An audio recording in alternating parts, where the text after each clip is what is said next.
Years ago, we heard that Spider-Man was going to appear in Daredevil Born Again. Now, due to contracts and how Sony is handling Spider-Man, they are not allowing that. But Spider-Man will have a presence and will be mentioned in Daredevil Born Again, so let's talk about how this is actually going to happen, since they can't show him.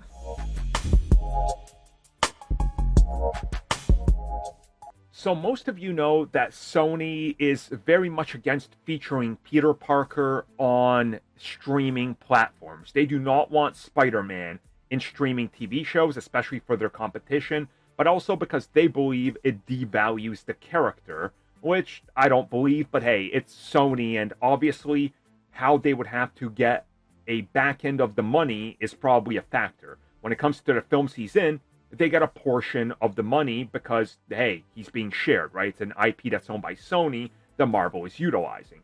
On Disney Plus or streaming, it would get more complicated because of the fact that they don't really disclose numbers for streaming, which could be an issue, which we've seen pop up in other streaming services, lawsuits, and things like that.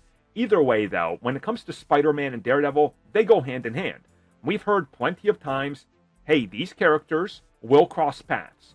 Now, if it's not Spider-Man 4, we heard it's Daredevil Born Again, and that Spidey will show up. But that's apparently not happening from everything we know, but he will be mentioned.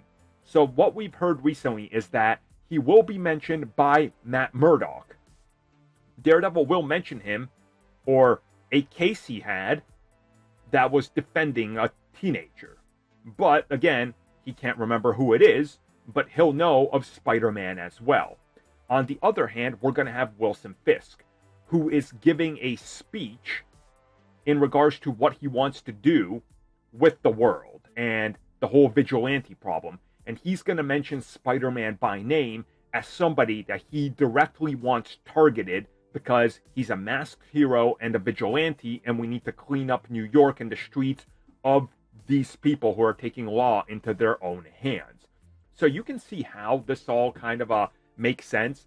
It's the typical, almost like old Marvel ABC Netflix approach, where they're like, okay, we're playing in the MCU playground, but we're not using those characters. So we can mention them and allude to them, but they're not going to show up. They can use anybody besides Spider-Man-owned characters. So it makes sense that they're going to do it like this. And honestly, the way they left Spider-Man No Way Home, it also makes sense that, yeah, he doesn't need to show up. Because Peter Parker has been wiped from everybody's mind. It's just Spider-Man. If they're looking for him, well, that makes sense in context of what Kingpin is saying. Well, everybody, thank you for watching that video. And as always, you can like, subscribe, share, do whatever you will. Check out the recommended video that's popped up somewhere on the screen. And also, if you would like additional content, including more discussions and more unfiltered content, check out what we offer to the members section, which has new videos going up all the time.